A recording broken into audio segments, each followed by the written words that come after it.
tema da minha mensagem hoje é o que um relacionamento pode produzir no ministério. A força favorável de um relacionamento saudável e o quanto ela pode produzir no ministério. Atos capítulo número 13, versículo de número 21. Então, o povo pediu um rei e Deus lhe deu a Saul, filho de Quis, da tribo de Benjamim, isto pelo espaço de 40 anos. Versículo 22. E tendo tirado a este, levantou-lhe o rei Davi, do qual também dando testemunho disse: achei Davi, filho de Jessé, homem segundo o meu coração, que fará toda a minha vontade. Pai, obrigado por aquilo que o Senhor está fazendo entre nós, pela Tua palavra, e eu declaro que a Tua palavra, ela vai encontrar um terreno apropriado para ser acolhida e produzir segundo o propósito do Senhor. Diga amém. A palavra do Senhor é rica. Queridos, esse texto está dentro de um contexto onde é contada a história da nação de Israel, e chega esse ponto onde aquele que está escrevendo a respeito disso, ele faz uma declaração, e ele para num momento da história, e você conhece esse momento, onde haviam juízes sobre a face da terra, e o povo então pede um rei. E a Bíblia diz que Deus, não foi o povo, Deus lhe deu Saul. Entenda que Saul, ele foi primeira escolha de Deus, e o povo respaldou a escolha de Deus. Quando você olha Atos, quando você olha 1 Samuel capítulo 9, você vai entender a história de Saul, e você vai ver que Deus aponta a Saul. Você lembra bem que Saul, ele era filho de Quis, e o seu pai descobriu que uma das suas jumentas havia fugido. E a Bíblia diz que Saul, como um bom filho, ele sai à procura da jumenta do seu pai. Ouça bem, tem gente que vai procurar jumenta e encontra um propósito. Eu vou repetir. Tem gente que vai atrás de jumenta e encontra propósito. Às vezes você está atrás de algo que Deus não te chamou para fazer, mas no meio do caminho Deus bota você onde Ele quer que você esteja. Ele saiu para procurar a jumenta do pai. E você sabe a história, depois de um certo tempo procurando a jumenta, ele não encontrou essa jumenta. E ele estava com um dos seus servos, e ele disse: vamos voltar para casa, porque senão meu pai agora, em vez de preocupado com a jumenta, fica preocupado comigo. Aquele rapaz disse: olha, eu soube que aqui perto tem um homem de Deus, um profeta de Deus. E ele tem discernimento das coisas, ele sabe como as coisas acontecem. Queridos, ambientes proféticos são ambientes de liberação de destinos. Ouça, ambientes proféticos liberam destinos proféticos. Eu vou repetir, ambientes proféticos ativam destinos proféticos. E aquele rapaz estava dizendo isso. Olha, aqui tem um homem que ele sabe fazer as coisas. E ele sabe resposta para você. Interessante que muita gente mete pau no Saul, mas ele tinha alguns entendimentos interessantes. Primeiro, ele era um bom filho. Ele sai para cooperar o pai. Depois, ele ficou preocupado com o pai dele. Então, não era uma má pessoa. Depois, ele falou assim: eu não posso chegar diante do vidente, do profeta, sem uma oferta de honra. E aquele rapaz falou: não se preocupa não. Você não tem recurso, mas eu tenho. E aquele rapaz, ele oferta os recursos na vida de Saul. E a Bíblia diz que quando Saul está para chegar até onde está Samuel, o seu profeta, a Bíblia diz que Deus antecipa a chegada de Saul. Olha bem, Deus antecipa a chegada de Saul, e Deus fala para Samuel: está vindo aí aquele que eu escolhi para ser rei. Então quem foi que escolheu Saul? Foi Deus. Ele vai e avisa Samuel que Saul era o escolhido dele. E Deus ainda manda Samuel honrar a Saul com um banquete. E colocar à mesa. E quando Saul chega para ser consultado a respeito da jumenta, Samuel faz ele dormir ali e diz: amanhã lhe dou resposta sobre o assunto. Só que a Bíblia diz que quando Saul foi buscar a Samuel, a jumenta já tinha voltado para a casa do seu pai. Querido, eu não tenho dúvida, pastor Hélio, que Deus é especialista e foi Deus que deu um susto naquela jumenta. Não, vou repetir. Eu tenho certeza, Cris, que Deus deu um susto naquela jumenta para que Saul pudesse sair para procurá-la. E a prova disso é que quando Saul chegou onde devia ter chegado, Deus fez a jumenta voltar.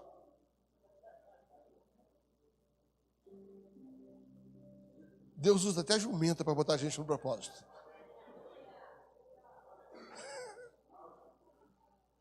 Mas não sabia disso, né? No dia seguinte, quando Saul está sentado à mesa de Samuel, Samuel bota sentado na cabeceira, dá a ele a melhor comida, e ele declara aquilo que Deus havia dito. Deus falou que você vai ser o novo rei. Saul falou: de jeito nenhum, quer não, quer brincar disso não vim aqui atrás disso. Só que Deus tinha escolhido ele.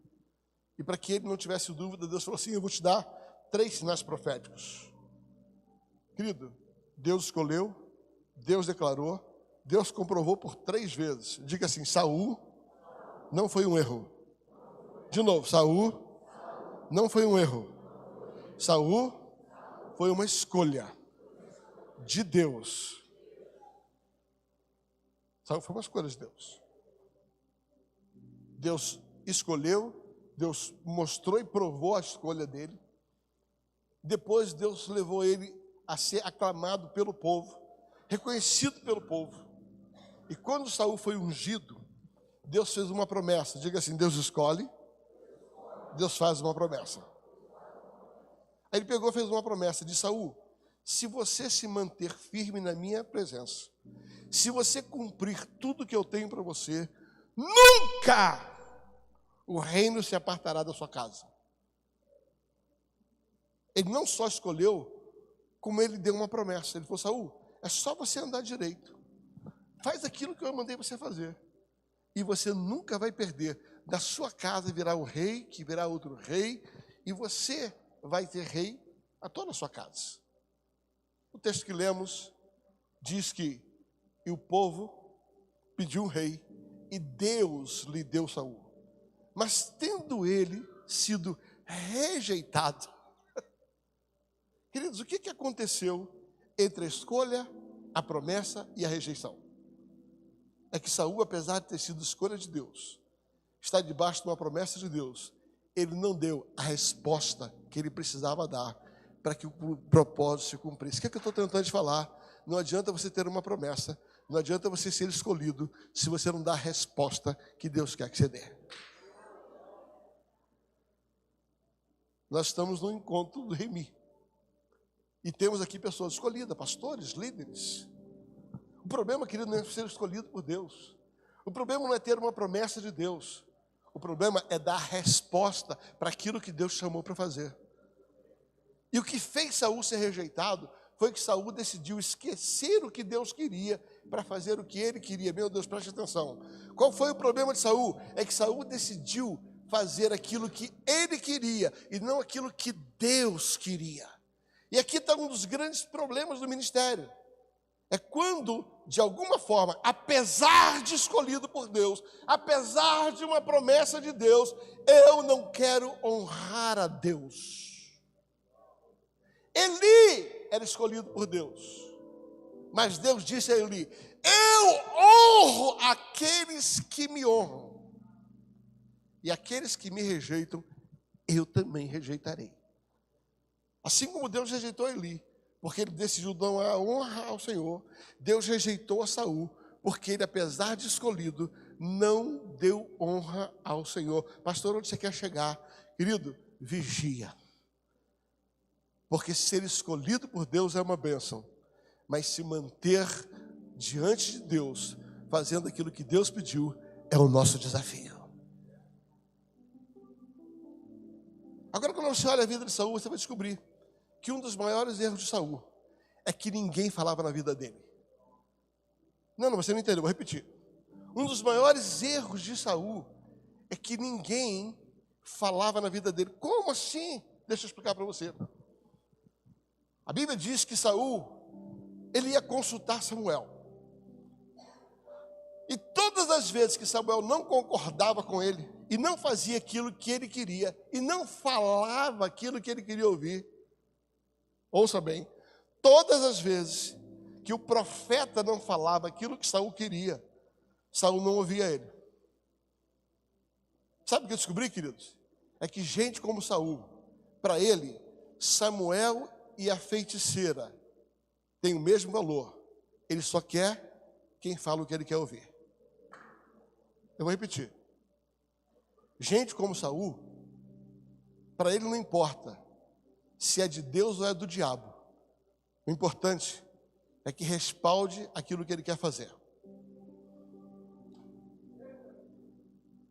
Quando Samuel dizia não para Saul, ele ia atrás de alguém para dizer sim para ele.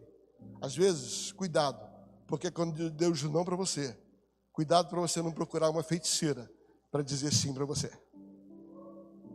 O que fez Saul ser rejeitado foi a falta de um coração aberto aos relacionamentos que pudesse falar na vida dele.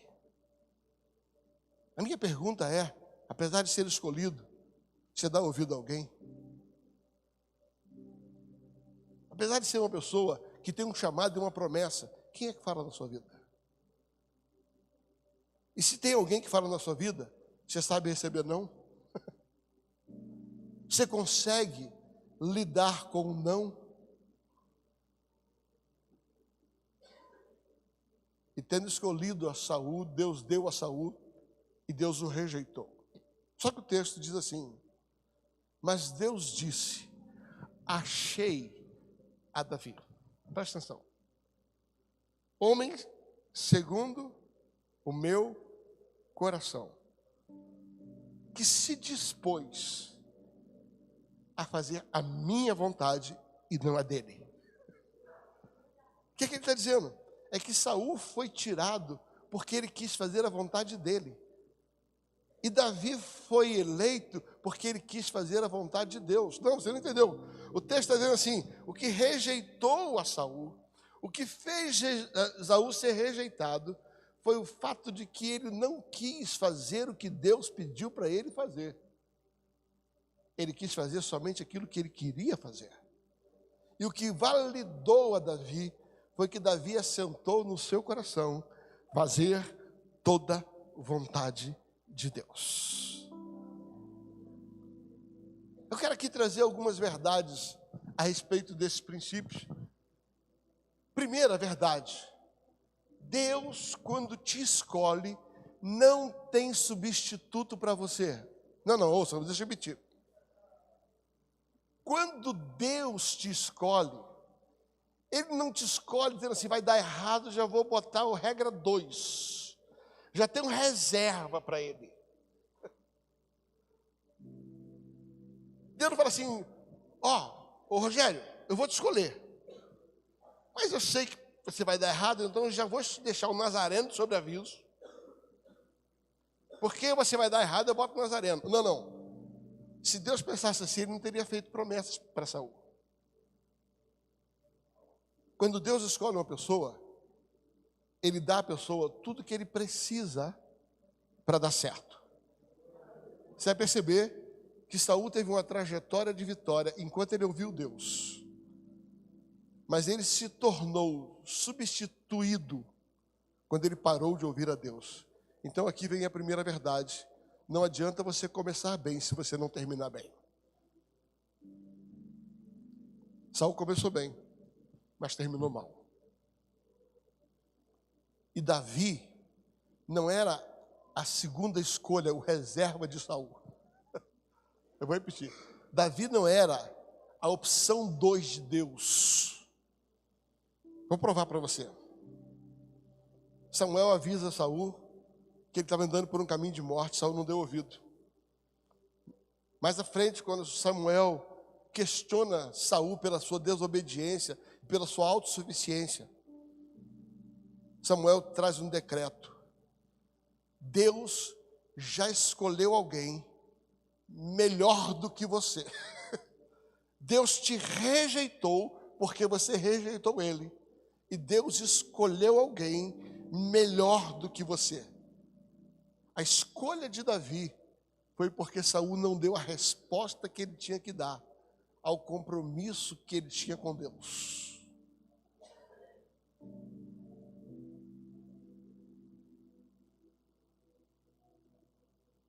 A primeira verdade é que Deus não tem substituto para você.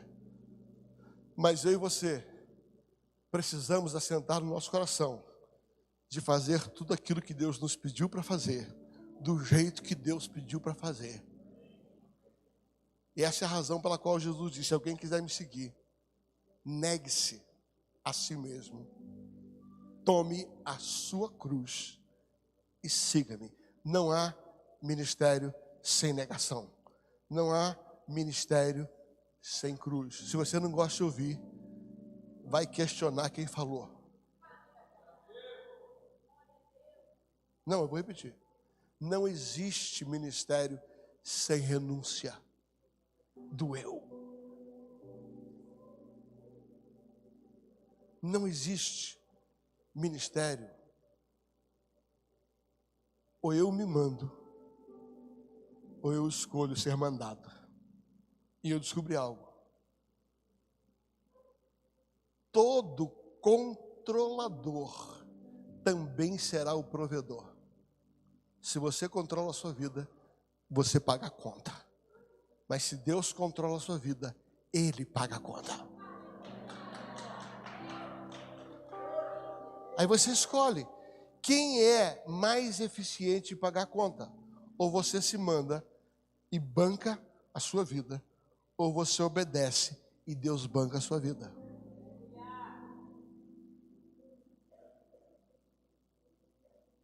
Querido, nós não estamos na fé do Pentecostes, nós estamos no Remi. E aqui, de vez em quando, a chapa esfria.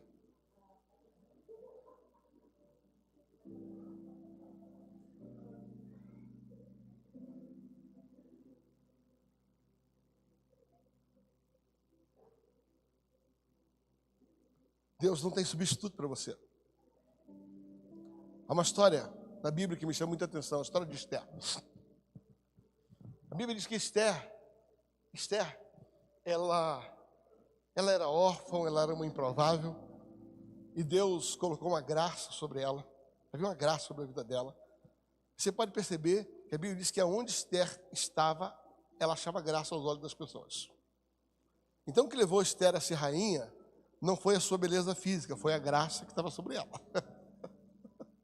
Eu vou repetir, o que levou Esther a ser rainha não foi a sua beleza física, foi a graça de Deus que estava sobre ela. Mas a graça te aponta um propósito, mas as suas ações te mantêm no propósito.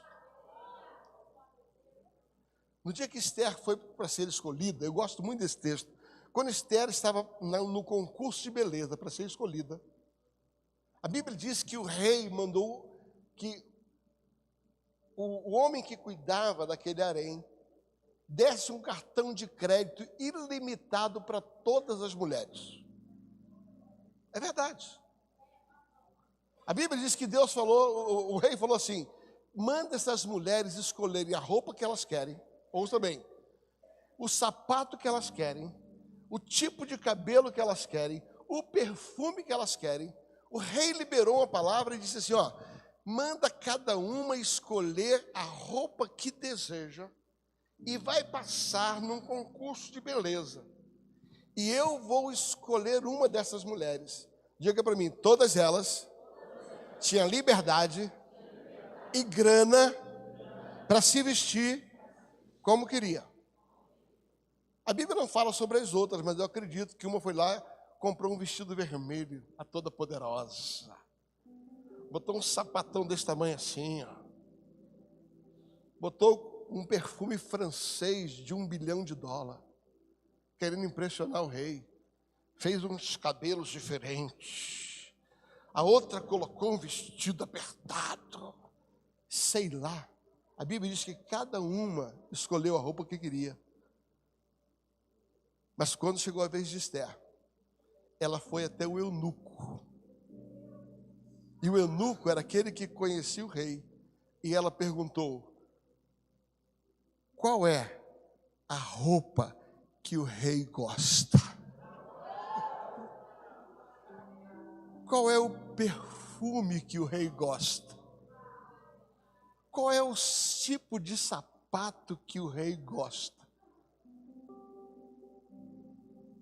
E aquele homem que conhecia o rei disse para ela, sabe qual foi o resultado? Na passarela da escolha, cada uma que escolheu a sua roupa pode ter impressionado o rei, mas só quem se vestiu como rei ganhou o coração do rei. Deixa eu explicar para você aqui. A impressão que eu tenho é que se aquele eunuco dissesse assim: o rei gosta de um vestidinho de chita, sandalinha de dedo, e ele gosta do perfume da Avon.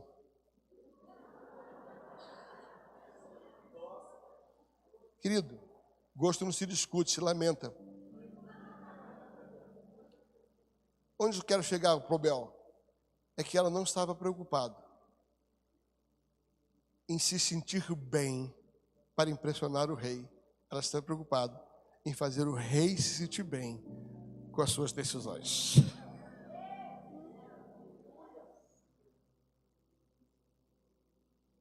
Esther, ela teve a sabedoria de perguntar ao eunuco: o que o rei gosta? Queridos, só tem um jeito de você agradar o rei. Não é fazendo o que te agrada, é fazendo o que ele agrada.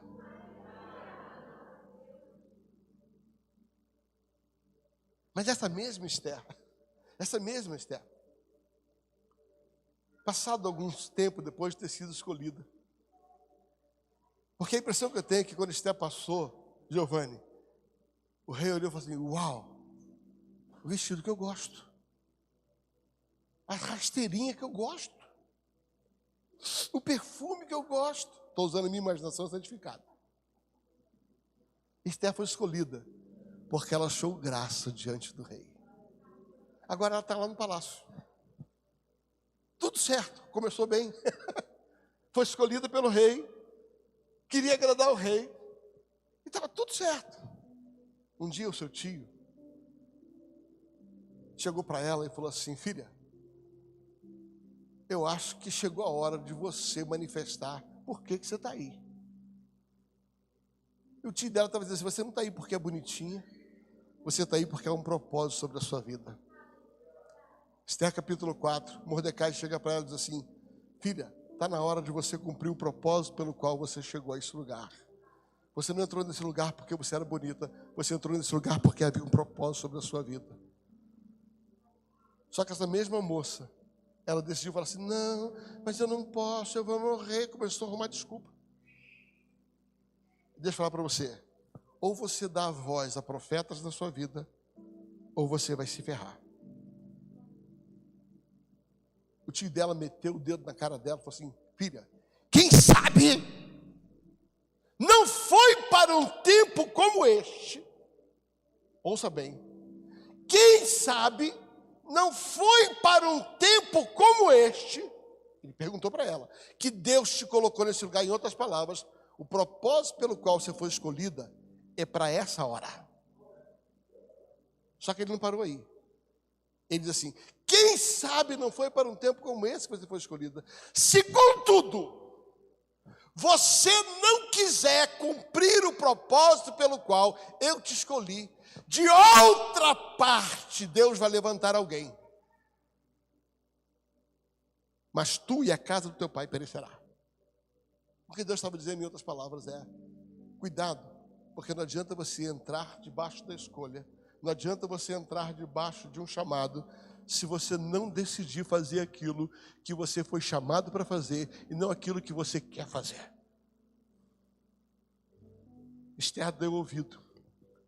Pastor Nazareno, ministério que não tem quem fale na vida dele, está fadado ao fracasso. Se você não escolhe pessoas certas para falar na sua vida, você vai ser rejeitado, como Saul foi e como Esther podia ter sido. Esther só não foi rejeitada porque ela ouviu um profeta na vida dela. A minha pergunta é, ainda que você esteja escolhido, quem fala na sua vida? Quem fala na sua vida? Quem é voz na sua vida? E o povo tendo pedido um rei, Deus lhe deu a Saul. Mas tendo esse sido rejeitado, aí Deus achou a Davi, homem segundo o coração, disposto a cumprir toda a minha vontade. Querido, o que Deus encontrou Davi? Primeiro, Davi foi um homem que aprendeu a amar a Deus através dos processos. Deus honrou a Davi, porque Davi honrou Deus em todos os processos da sua vida. Eu vou falar para você. Davi soube lidar com cada fase do seu chamado e do seu ministério. A primeira fase na vida de Davi, eu chamo da fase do cajado. Fala comigo, cajado. Quando Davi aparece no cenário, quando Samuel vai à casa do seu pai e pergunta, não tem mais ninguém?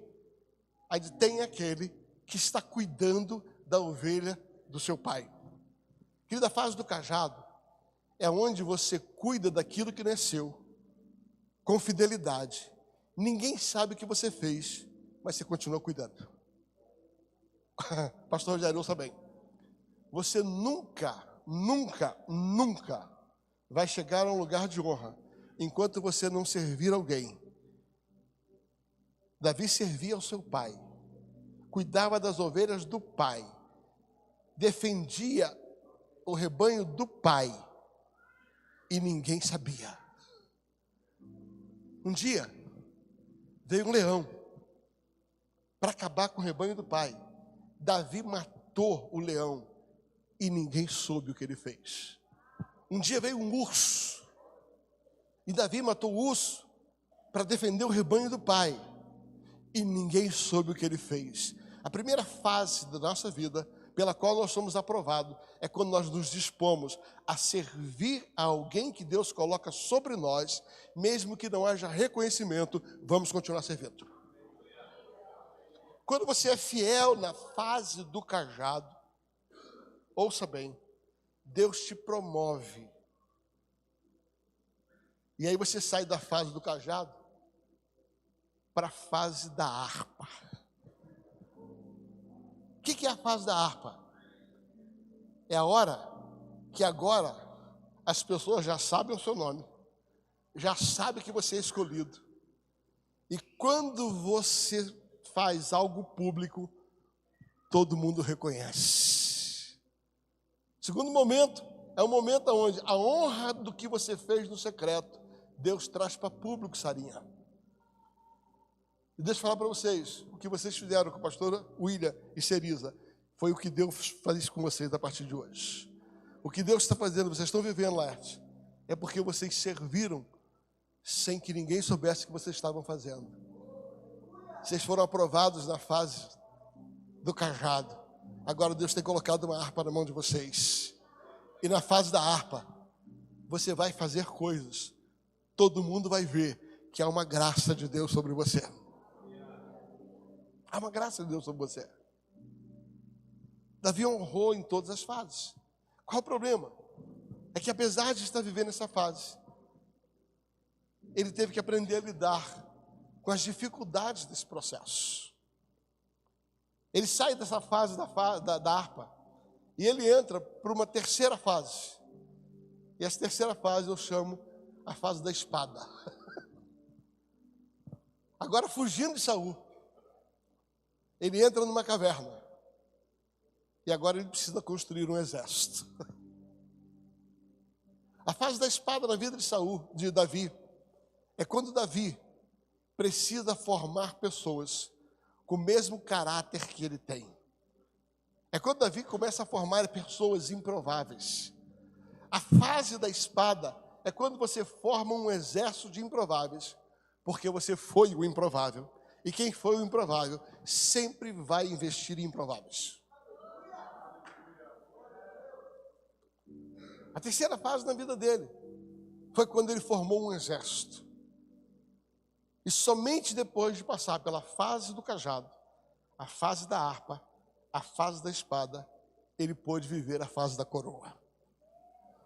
A quarta fase da vida dele é quando ele foi coroado rei. Agora Davi é reconhecido publicamente que ele é rei. Agora sabe o que era mais lindo de Davi? É que ele sabia que aquela coroa que ele recebeu, um dia ele ia ter que devolver aos pés daquele que é o dono da coroa. Não adianta você chegar a ser rei se você toma posse da coroa. A coroa é transitória, porque a Bíblia diz que um dia nós teremos que devolver essa coroa para aquele que é o dono dela. O que fez Davi ser um homem aprovado segundo o coração de Deus é que ele soube passar por cada uma dessas fases. A segunda coisa que eu acho, que eu creio e que Deus me mostra é que Davi teve que aprender através dos relacionamentos. Eu vou repetir. Davi foi um homem que aprendeu através dos relacionamentos. Davi teve muitos relacionamentos, mas eu quero falar sobre alguns deles. Primeiro, todo Davi precisa de um amigo. Você não entendeu? Vou repetir. Todo Davi precisa de um amigo. Olhe para alguém do lado e diz assim: eu preciso de você. Todo Davi precisa de um amigo. Querido, Davi não teria chegado onde chegou se ele não tivesse escolhido um amigo. Jonatas era o amigo de Davi. Queridos, todo Davi precisa de um amigo. E o amigo é aquele que acredita em você. O amigo é aquele que investe em você. O amigo é aquele que tira o que é dele para dar para você. O amigo é aquele que tem um lugar no reino, mas ele olha para você e diz assim: cara, eu tenho a impressão de que Deus quer que você vá para o lugar onde todo mundo quer que eu vá. Então eu vou investir em você, porque aquilo que você carrega, eu respeito. Sabe, queridos, todo Davi precisa de alguém que acredite nele. Todo Davi precisa de alguém que invista nele. Todo Davi precisa de alguém que tire a capa e diga é sua. Tire o cinto e diga é seu. Amigo é aquele que é capaz de dar o seu lugar, porque reconhece o que o outro carrega. A minha pergunta é: quem é seu amigo? Quem é seu amigo? Entre tantos amigos que eu tenho, 2 estão aqui. Pastor Eli, eu te amo, cara. Pouca gente nessa nação acreditou tanto no que eu carrego e investe tanto quanto o que você faz. Você é um Jonas na minha vida.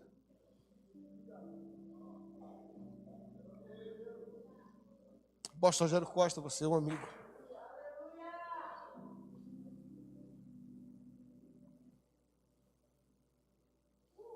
No nosso primeiro encontro no PDL, naquela chácara, quando na madrugada, com toda a sinceridade do coração, você me fez uma proposta, ali você ganhou meu coração.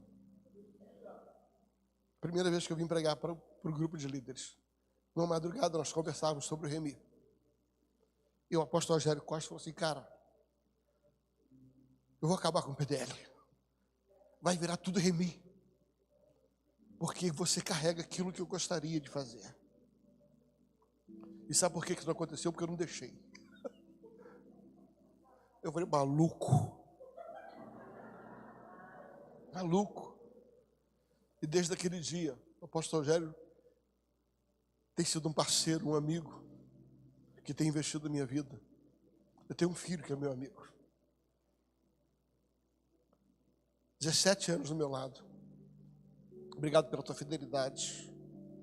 Obrigado, filho. Você é uma das pessoas mais fiéis que eu conheço. Há um legado sobre você. Todo Davi precisa de um amigo. Todo Davi precisa de um amigo. Pessoas que acreditam em você. Ou você se abre para os relacionamentos, ou você não vai chegar onde você tinha que chegar. O fato de você ter sido traído por algumas pessoas que se disseram amigos tem sido uma ferramenta do diabo, impedindo você que se abra para outras pessoas que Deus quer fazer na sua vida. Nessa noite eu quero dizer para você, seja curado. Seja curado. Seja curado. Tem gente que Deus vai colocar na sua vida para abrir portas para você. Tem gente que vai colocar na sua vida para sustentar você. E os seus traumas dos relacionamentos frustrados não podem fechar a porta para aquilo que Deus quer fazer na sua vida. Então se dê a amizade. Se abra para amigos. Obrigado, Nazareno, pelo lugar que você tem dado no meu coração. Obrigado, Weber, pelo lugar que você tem dado no meu coração. Nós precisamos de amigos. Então, querido, eu vou dizer para você, relacionamentos são fundamentais para você viver o propósito de Deus com sucesso. Aprenda a ter Jonatas. Ore por um Jonatas. Se você não tem, vai atrás dele. Vai atrás dele. Peça a Deus alguém que tire o cinto, alguém que tire a capa, alguém que acredite em você. Mas se todos nós precisamos de um Jonatas, a minha pergunta é: de quem você é Jonatas? Porque a nossa tarefa não é só ter alguém que invista em nós, é o quanto nós estamos dispostos a investir em alguém. Não é só quando alguém tira a capa para me dar algo, não é quando alguém tira o cinto para me dar algo, mas o quanto eu estou disposto a fazer isso por alguém. O quanto eu estou disposto a servir essa pessoa, porque eu acredito no chamado dela. Eu não preciso só de um Jonatas, eu preciso ser um Jonatas. Se Deus coloca Jonatas do nosso lado, Laerte, deixa eu falar uma coisa para você. Põe no coração de ser Jonatas na vida de alguém. E se for necessário dar o seu lugar, que você dê.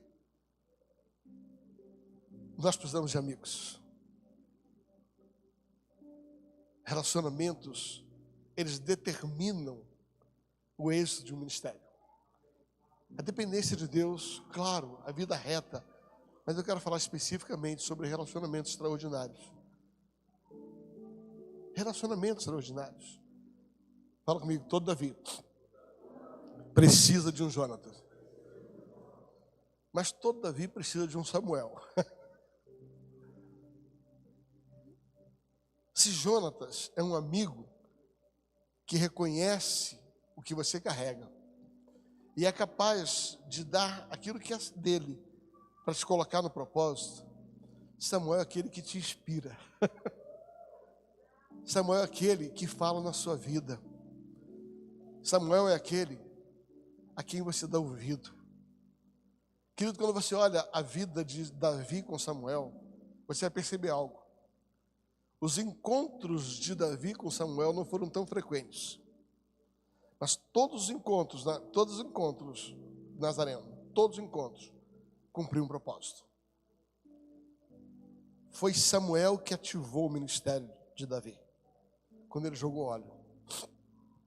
Foi Samuel que profetizou sobre a vida de Davi. Quem é que ativa o teu ministério? Quem fala na sua vida? Quem é o teu Samuel? A Bíblia diz que um dia, muito apertado, muito difícil, Saul queria matar ele. Ele correu, Samuel.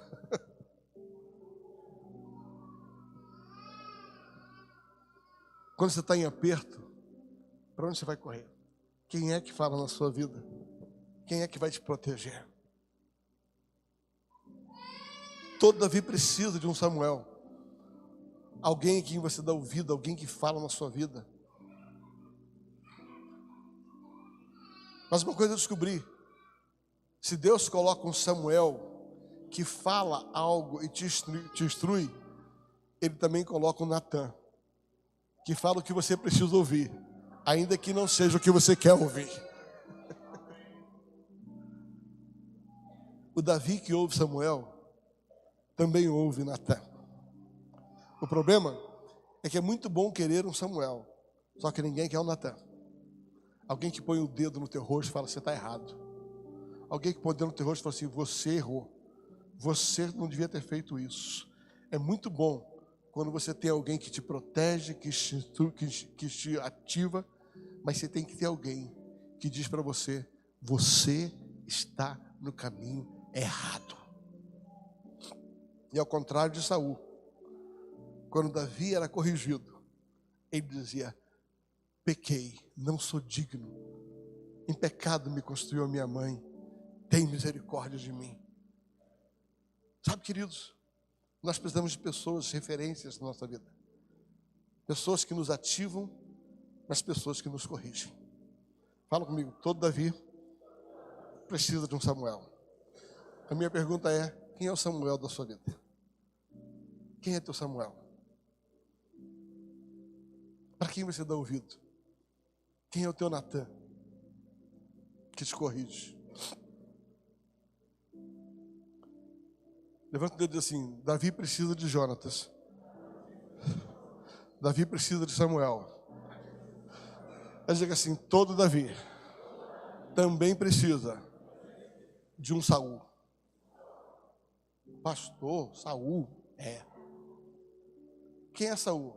Um cabra sem vergonha, sem caráter, barganheiro,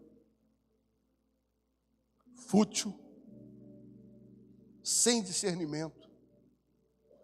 Pastor, eu preciso sim. Sabe por quê? Porque Saul te ensina o que nunca fazer quando você for rei. Não, você não entendeu, vou repetir. Saul é um mal necessário que todos nós vamos ter na nossa vida. Pessoas que não são boas, mas que são autoridades sobre nós. E que ao invés de nos rebelarmos contra ela, ela se torna uma inspiração para ser diferente. Saul é alguém que você diz assim: o dia que eu for rei, eu nunca vou agir assim.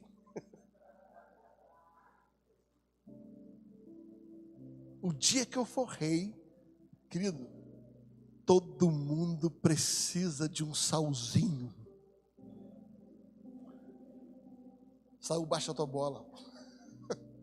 Todo mundo te aplaude, Saul te persegue. As pessoas dizem: Saul venceu milhares, Davi venceu 10 milhares. Todo mundo te aplaude. Saul joga flecha em você. Enquanto você não aprender a lidar com Saul, você nunca vai ser um bom rei. Diga assim: todo Davi precisa de um Jonatas. Todo Davi precisa de um Samuel. Todo Davi precisa de um Saul. E eu vou concluir só com mais esse. Todo Davi precisa de um Golias. Eu vou repetir. Todo Davi precisa de um Golias.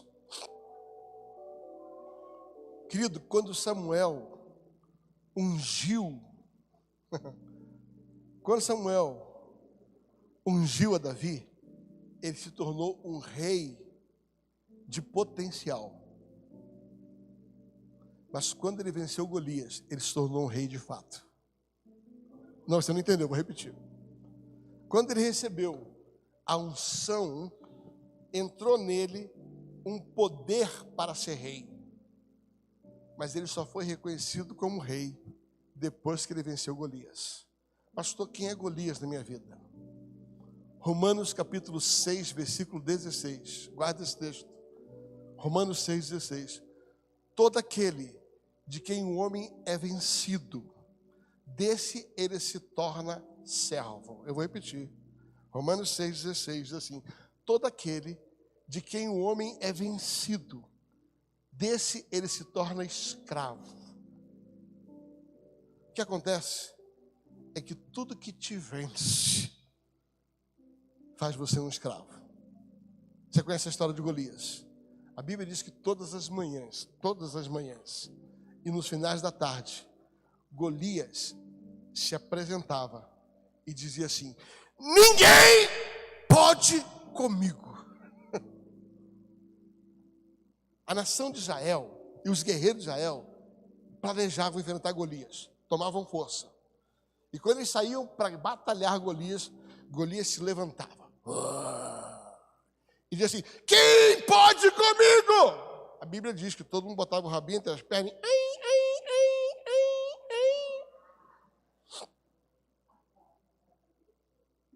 Pastor, onde você quer chegar? Eu quero chegar, querido, que todo aquele de quem você é vencido, e tudo aquilo pelo qual você é vencido, isso é o seu Golias. O seu Golias é aquilo que te vence. O seu Golias pode ser um pecado. O seu Golias pode ser um orgulho. O seu Golias pode ser uma pessoa. O seu Golias pode ser um relacionamento. O seu Golias pode ser uma baixa estima. O seu Golias pode ser qualquer coisa.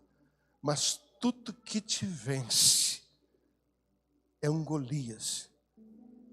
Enquanto você não vence aquilo que te vence, você não pode ser rei. O que eu tentei falar nessa noite? Onde eu quero chegar?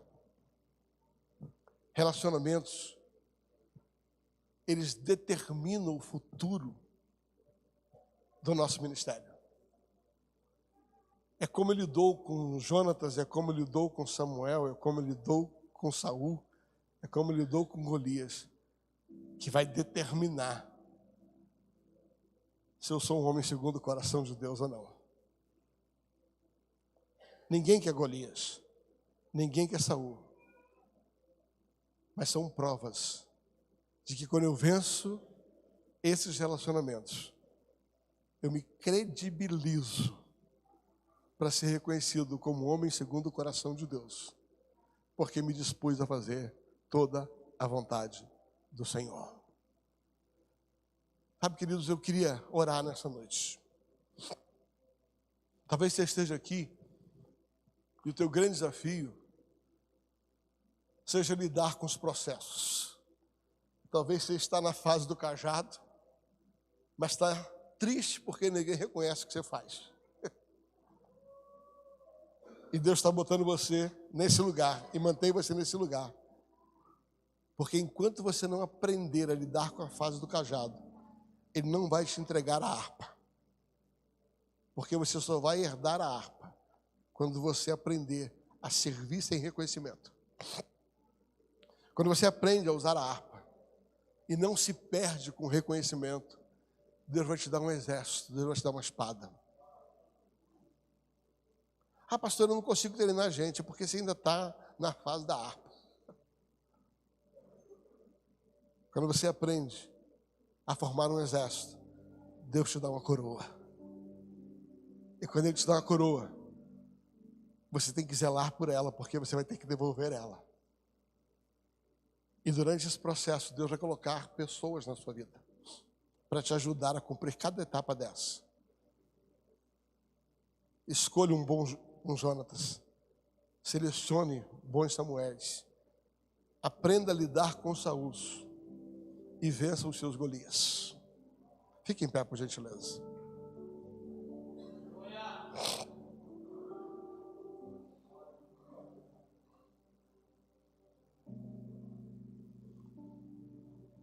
Cadê essa turma maravilhosa do louvor aqui? Tem 50 pessoas de louvor aqui. Que time, hein? Meu Deus do céu.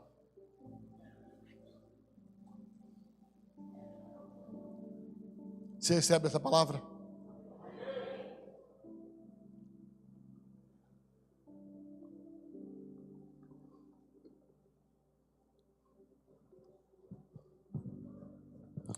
Eu queria orar. Eu queria orar por pessoas que precisam passar de fase. Eu queria orar por pessoas que precisam passar de fase.